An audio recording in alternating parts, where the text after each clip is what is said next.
Good morning friends, welcome to another video from Masters of Consulting. Today we have one of my good friends, Colin.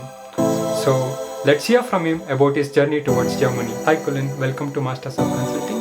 Oh, thank you for having me.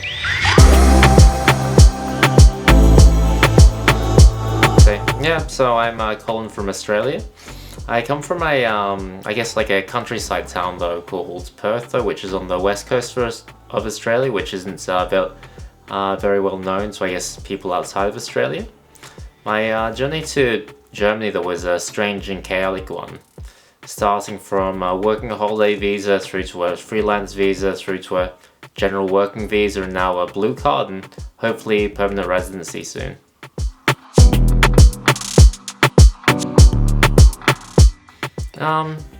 So at the start though, Germany wasn't really my first pick though.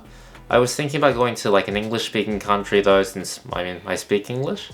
The problem though is I found a lot of the other countries like the US or the UK to be too similar to Australia. So I thought something different would be better though, something a little bit more like new and exciting. Because you know what they say, nothing ventured, nothing gains.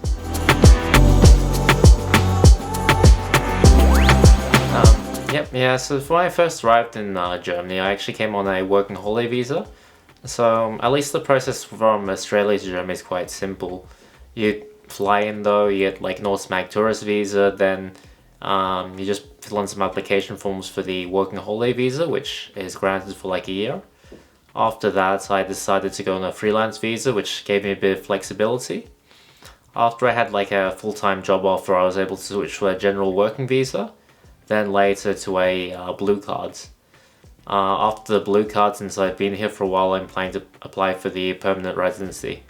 So the process and all was quite straightforward.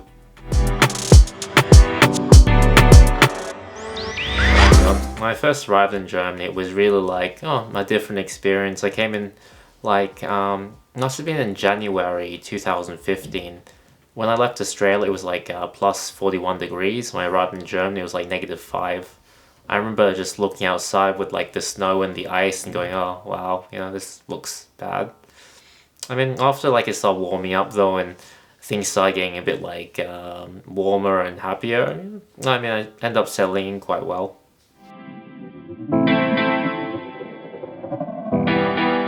Yeah, so I found at least the Germans though seem to be very work focused though. So when you're at work though, it's really work.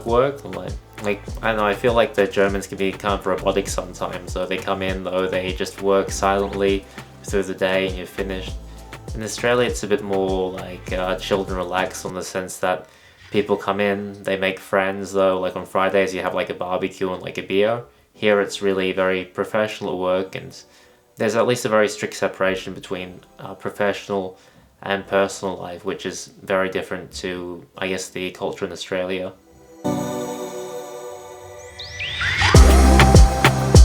Yeah, so currently I work as a software developer. I'm working between development and DevOps, so I do traditional coding, which I guess a lot of people do, and I also do lots of work to do with servers and server management.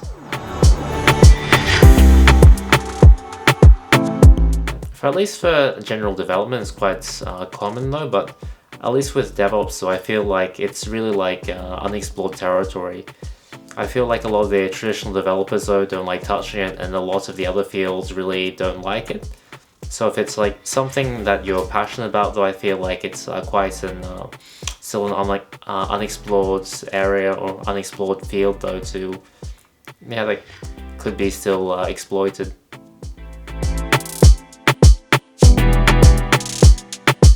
So I would suggest for DevOps at least though, they have very strong interest in this field though. So a lot of the people I guess I've worked with so far though go into this by things like online gaming, for example. For me, when I was in university, I used to play a lot of Minecraft, and when it was more than just me playing, we used to set up servers with friends though, where we would manage this big server though, which all of our friends could join from different parts of my city in Perth, and even across states. If you really have a strong interest on this field though, in gaming or something that just motivates you to want to get into it. I feel like it's the best preparation. You can learn most of the skills you need by yourself.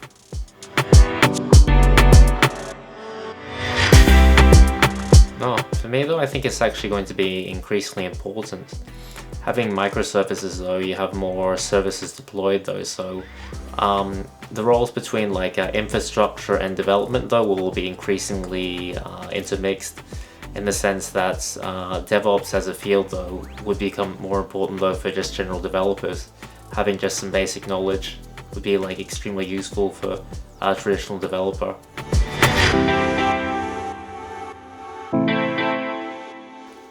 For me personally, it's hard to say at this point though how long I want to stay in Germany for. Like, I feel like Germany was like a starting point though of like my adventure into Europe. After you've been like in Germany for a while, you have permanent residency sorted. It's really like it opens the gateway into a lot of the other European countries, and yeah, a lot of other there are different fields in this area.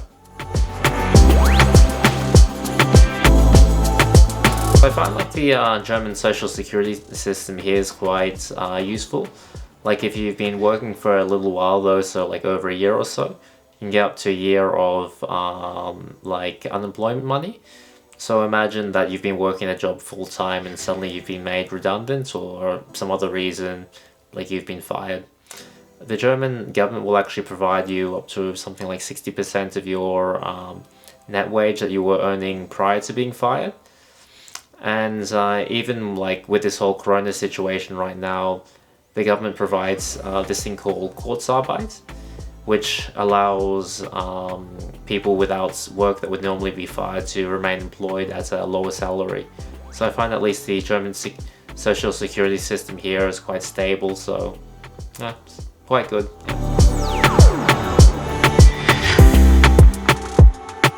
For me, I find it quite safe. I've been in Berlin for the most part, and you find Berlin's like a very I guess like a very left-leaning city though, so I haven't experienced any of that since I've been in Berlin so far.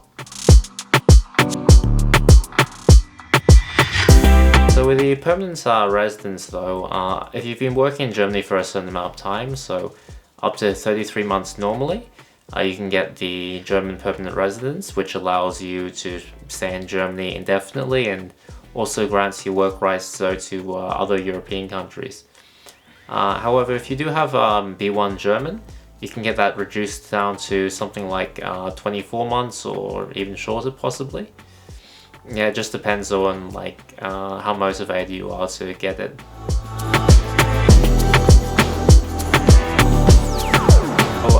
The German health insurance comes in two parts, so you can either get like a private or public. My recommendation when you first arrive is to sign up to the public health insurance, because the private one can be quite expensive until you're earning over a certain threshold.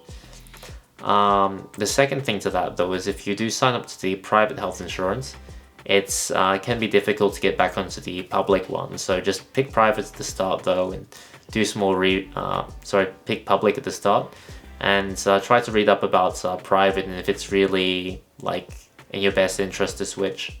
Yeah, so for the health insurance, when you initially come to Germany and you want to apply for a visa, you need to make sure that you have at least some kind of private health insurance or something sorted before you come.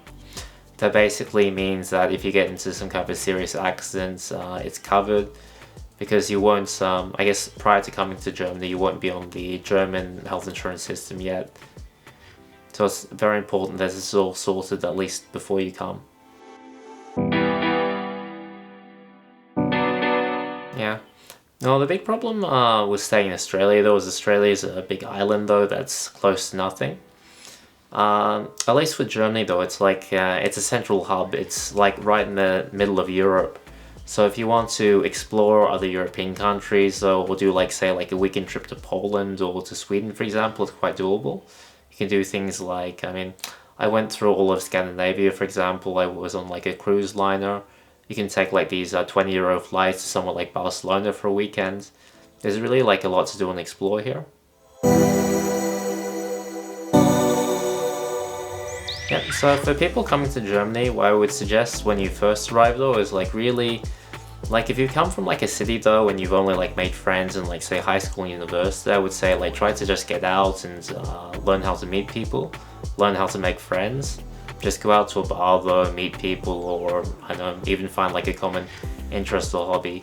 Like friends is really like the first thing you need whenever you go to a new and strange place. Secondly though, just make sure that you have enough savings and you at least have like some backup plans of health insurance when you first arrive. When you come from a foreign country though and you don't have health insurance, yeah, it looks quite bad. But it's quite easy to organize though, and you can have a look at like some price comparison websites or some other guides online. There's quite a lot. Make sure that you get this thing called your Anmeldung sorted, which is basically registering yourself as like a resident in Germany if you're going to be here for over 3 months.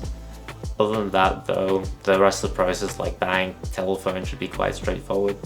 Yeah, thanks a lot though to Masters of Consulting, and hopefully, I hope whoever's watching this though, this has provided you some insights into the life in Germany. Thanks a lot, Colin. This content will be surely helpful for our viewers out there. Yeah, so if you'd like any specific content or anything in particular that you might find interesting, you can really write in the comments below. If you like the video, please like, share and subscribe. Now in Australian accent. Yeah, please like, share and subscribe. Bye. Until next time. Aussie, Aussie, Aussie. Oi, oi, oi.